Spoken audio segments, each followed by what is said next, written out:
Assalamualaikum warahmatullahi wabarakatuh. Perkenalkan, nama saya Rasindra Artanto dari kelas Informatika 6 dengan NIM 21114236. Pada kesempatan kali ini saya akan menjelaskan tentang evolusi komputer dari generasi pertama hingga generasi saat ini.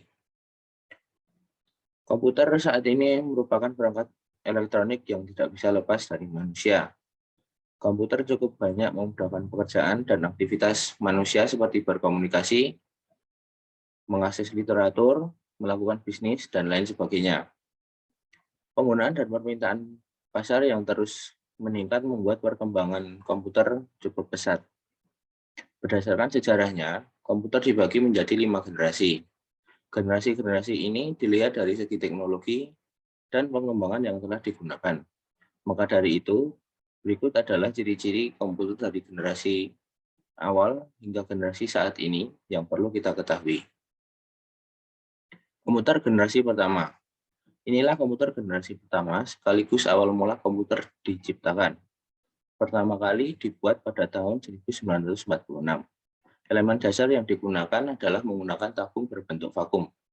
Tabung vakum ini sebenarnya bukanlah material yang tepat dan efisien, sebab material ini menghasilkan panas yang berlebihan. Selain itu, material ini sangat membutuhkan daya listrik yang lumayan besar untuk dapat bekerja secara maksimal. Agar lebih mengerti, berikut ciri-ciri komputer generasi pertama. Yang pertama, menggunakan komponen tabung hampa udara. Yang kedua, suhu yang dihasilkan sangat tinggi sehingga diperlukan pendingin. Yang ketiga, daya listrik yang digunakan sangatlah besar. Kemudian, kemampuan pengolahan data masih sangat lambat.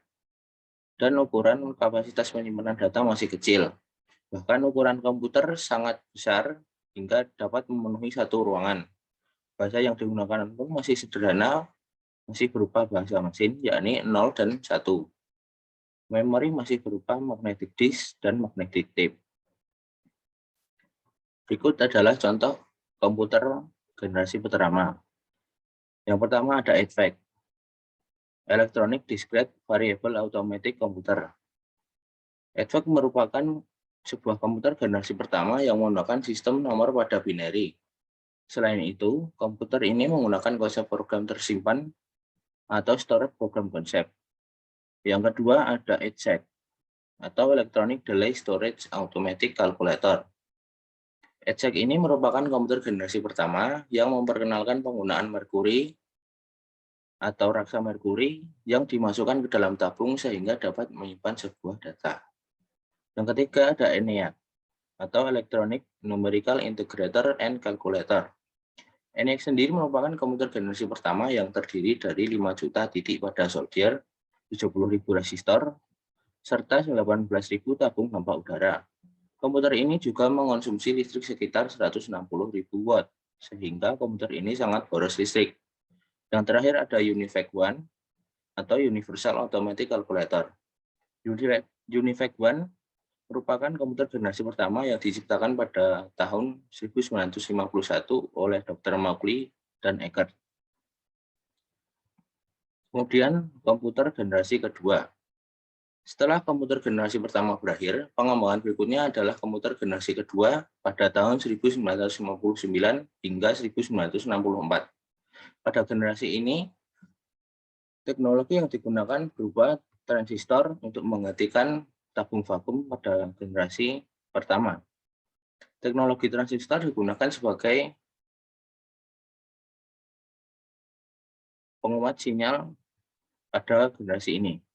Untuk lebih jelasnya, berikut ciri-ciri komputer generasi kedua.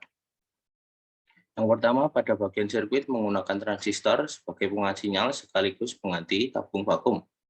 Yang kedua, menggunakan bahasa pemrograman yang lebih tinggi seperti COBOL, yang berarti Common Business Oriented Language, dan Fortran. Yang ketiga, kapasitas memori yang ditingkatkan dan merupakan pengembangan dari magnetic tape. Kemudian menggunakan memori penyimpanan luar yang dapat dicabut pasang. Kemudian daya listrik yang dibutuhkan tidak sebesar generasi pertama. Serta pada generasi kedua memiliki kemampuan proses real-time dan real sharing. Berikut contoh komputer pada generasi kedua. Yang pertama ada IBM 7090, ada CDC 1604, lalu ada Unifactory. Lalu yang ketiga adalah komputer generasi 3. Pada komputer generasi ketiga, teknologi yang digunakan adalah IC atau Integrated Circuit sebagai pengganti transistor. Komputer generasi ketiga mulai berjalan pada tahun 1964 hingga 1970. Untuk lebih memahaminya, berikut adalah ciri-ciri komputer generasi ketiga. Yang pertama, ukuran komputer generasi ketiga lebih kecil dari generasi sebelumnya. Yang kedua, menggunakan teknologi IC atau Integrated Circuit. Yang ketiga, kapasitas memori yang lebih besar dan dapat menyimpan hingga ratusan ribu karakter. Kemudian kecepatan meningkat 10.000 kali lebih cepat dari komputer generasi pertama maupun kedua. Kemudian kemampuan melakukan multiprocessing dan multitasking. Lalu, menggunakan teknologi thermal visual display dan dapat mengeluarkan suara. Berikutnya, menggunakan media penyimpanan luar magnetic disk yang sifat pengaksesan datanya secara acak atau random access dengan kapasitas yang besar. Yang terakhir, komputer generasi ketiga dapat melakukan komunikasi dengan komputer lain. Berikut contoh komputer generasi ketiga. Ada IBM System 360, ada Blurock 6700,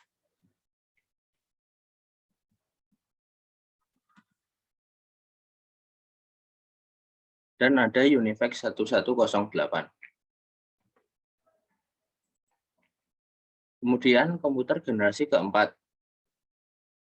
Disinilah kita di Indonesia baru merasakan teknologi komputer ini. Pengembangan komputer yang saat ini sedang kita pakai merupakan salah satu hasil dari buah tangan sebuah perusahaan bernama Intel. Chip yang dibuat oleh Intel ini telah menciptakan 4004 chip yang menjadikannya langkah awal pada perkembangan teknologi komputer saat ini. Akibatnya, komponen komputer yang dulunya sebesar ruangan, sekarang hanya sebesar batu bata saja. Untuk lebih mudahnya, berikut ciri-ciri komputer generasi keempat. Yang pertama, teknologi IC lebih kompleks dan terintegrasi.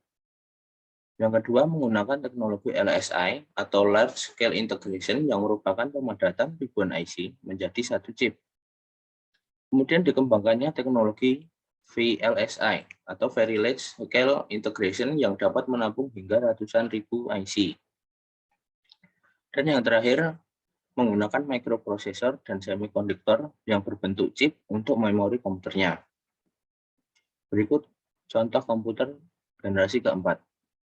Yang pertama ada IBM 4341, lalu Macrel 8022G, lalu ada Apple One, dan yang terakhir ada Altair 8800. Selanjutnya, komputer generasi kelima.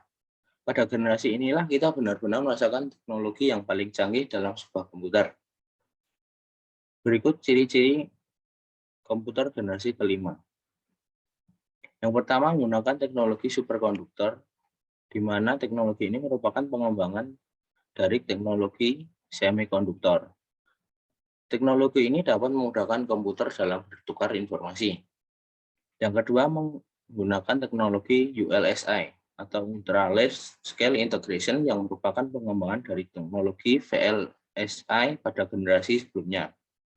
Kemudian munculnya sebuah komputer portable seperti laptop, smartphone, tablet, maupun netbook. Kemudian dikembangkannya teknologi artificial intelligence di mana komputer mampu mempelajari maupun menyelesaikan suatu pekerjaan secara otomatis. Dan yang terakhir, tampilan visualisasi yang dihasilkan oleh komputer generasi kelima ini begitu tajam atau high definition. Berikut contoh komputer pada generasi kelima. Yang pertama ada Apple MacBook Air, kemudian Dell Alienware, Aurora R10 Ryzen Edition, dan Asus ROG Zephyrus Duo 16. Sekian yang bisa saya sampaikan. Apabila ada Kurangan saya mohon maaf. Terima kasih. Wassalamualaikum warahmatullahi wabarakatuh.